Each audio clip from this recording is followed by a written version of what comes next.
Hello and welcome to Sunil Jha show and you are watching speak up India. Bharat ने इस Chandrayaan mission के बाद खुद को दुनिया में सबसे ज्यादा आगे रख दिया है जहां तक स्पेस प्रोग्राम की बात है।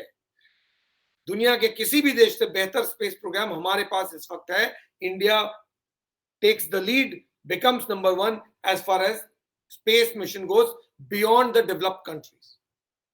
Not just space, India's aura on the global arena after Chandrayaan 3 landing is enhanced as the tendency of underestimating. आप जो एड्स देखते हो, जो कैरिकेचर्स बनाए जाते हैं, जो मजाक उड़ाया जाता है, माखौल उड़ाया जाता है, कार्टून्स बनाए जाते हैं, ये सब सिलसिला बंद हो जाएगा। क्योंकि अब आप नहीं कह सकते कि India is a nation of cow grazers, animal grazers. हम लोग जानवर चराने वाले देश नहीं है। हम वो देश हैं जो चांद पे पहुंचते हैं, और वो भी पहुंचते नहीं है, अपने बलबूते पहुंचते हैं। हमें किसी के सहारे की जरूरत नहीं है, कोई हमें लेकर नहीं जा रहा है, हम खुद जा रहे हैं। तुम्हारी जरूरत नहीं है। ये हिंदुस्तान ने आज कायम किया है। इसीलिए इंडियंस का जो ऑरा है ग्लोबली बढ़ता है। अगर हम चांद पे पहुंच सकते हैं, हम कुछ भी कर सकते हैं। इस देश को बढ़ने दीजिए, रोकिए मत। आपस में लड़कर इस देश को रोकने की कोशिश मत कीजिए, आपस में मिलकर इस देश को बढ़ाने की कोशिश कीजिए। इस देश का जो पोटेंशियल है वो किसी भी देश से ज्यादा है, लेकिन उसके लिए पहले मिलकर रहिए, शांति से रहिए और काम होने दीजिए। No country in the world could land on the south pole. South pole पहुंचने की कोशिश न किसी ने की, न हिम्मत किसी ने की, न कोई कर पाया। इंडिया ने किया। Only US, Russia and China have landed on moon. There is no fourth country. India is the fourth country. इससे पहले इसके बाद अब तक कोई नहीं हुआ। सिर्फ 3 कंट्री हैं जो तीनों डेवलप्ड कंट्रीज हैं, सुपर पावर्स हैं। इंडिया इकलौता कंट्री है जो इनमें से कहीं भी नहीं है, फिर भी हम पहुंच गए। After this India becomes a serious player in space missions. जो चीजें इंडिया ने की हैं वो ये, इसके बाद बहुत कुछ बदल जाएगी, पूरी तस्वीर इंडिया की बदल जाएगी। Countries like US, Russia, China will have to involve India in future to frame plan for global space programs. जब भी ग्लोबल स्पेस प्रोग्राम बनाया जाएगा, बगैर इंडिया से बात किए, बगैर इंडिया के कंसल्टेशन के, अब किसी भी ग्लोबल स्पेस प्रोग्राम का बनना इम्पॉसिबल है। India is a player and India is here to stay. India is not going to make an early exit from the space scene. तो अगर आपको आगे बढ़ना है ग्लोबली, तो इंडिया को कंसल्ट करना अब मैंडेटरी है। India will be in a position to offer technical services now to other countries and create business in space program.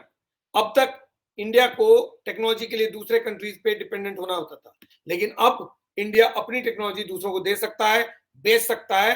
और ये स्पेस का जो इंटायर स्पेस का बिजनेस है, स्पेस भी अपने आप में एक बिजनेस तो है ना, क्योंकि आप टेक्नोलॉजी देते हैं तो फ्री में तो दे नहीं देंगे, सोशल सर्विस तो हो नहीं रहा है। So India now becomes a business partner in the entire space technology programme.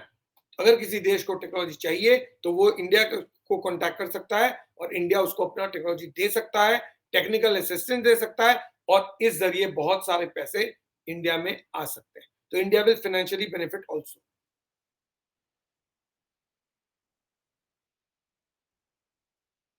India is already housed to several launch of foreign satellites from our land, since the cost of launching of satellite out of India is far cheaper than any other country. India पहले से ही बहुत सारे देश के satellite Indian soil से launch कर रहा है, चाहे श्रीहरिकोटा से करे या कहीं और से करे, इंडिया करता रहा है, क्योंकि इंडिया में लॉन्च बहुत सस्ता है। अब इस मिशन के बाद ये पेस ऑफ लॉन्च भी बढ़ेगा, और जो मेजर स्पेस मिशन है उसमें इंडिया का पार्टिसिपेशन और इंडिया का हेल्प का डिमांड भी बढ़ जाएगा। That in turn will get us business. It will also get us better reputation. It will also enhance the possibility of India becoming a permanent member in the United Nations, जो पहले नहीं हो सका।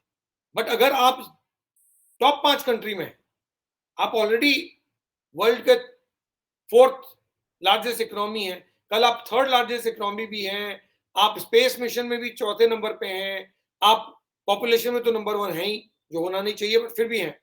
आपकी economy इतनी बड़ी है, आपकी सारी चीजें दूसरे फील्ड में आप बहुत आगे हो, तब फिर आप कैसे रोक लोगे? ऐसे कंट्री को आप रोकोगे कैसे? उसको वीटो देना पड़ेगा, उसको स्पेस, उसको यूएन में परमानेंट मेंबरशिप देनी पड़ेगी आपको। बिकॉज अगर इस कंट्री को नहीं दोगे तो किसको दोगे? सबसे ज्यादा लोग हमारे पास है, तो पॉलिसी कौन बनाएगा दुनिया का? स्पेस में सबसे ताकतवर हम है, पॉलिसी कौन बनाएगा? अगर टॉप 5 में हैं तो आप 5 को दोगे, तो वो लोग जो टॉप 5 में नहीं है आप उनको हटाओ, हमको दो। जब वो थे तो वो थे, अब हम हैं, अब हम जाएंगे। सो इंडिया का जो यूएन सिक्योरिटी काउंसिल में जो क्लेम है ऑफ अ परमानेंट मेंबरशिप, उसको भी स्ट्रेंथन करता है ये एक development. For the developing world or not so developed world, India would be an easy and affordable solution to plan a space mission here on. कोई भी देश अगर स्पेस मिशन प्लान करना चाहता है तो वो अब इंडिया को अपना दोस्त मान सकता है, इंडिया को कांटेक्ट कर सकता है और इंडिया उसकी मदद कर सकता है। So India by default will become the leader of a whole lot of nations which cannot depend on Russia or US because of certain reasons. So one small step and our entire perception has changed. Next step is Sun mission as announced by the Prime Minister. If that goes through, if work on that starts, if Mars mission enhances and more man mission to moon is launched, then we will be entirely in a different category of nations. Let's hope that India grows, हम आगे बढ़ें, number 1 बने और कह सके सारे जहां से अच्छा हिंदुस्तान हमारा, सारे जहां से आगे हिंदुस्तान हमारा। Number 1 in all space, sports हो, स्पेस हो या फिर कुछ और, हमें नंबर 1 होना है। एक ही चीज में नंबर 1 नहीं होना है, वो है पॉपुलेशन और लड़ाई। इसमें हमें नंबर 1 होने की कोई जरूरत नहीं है।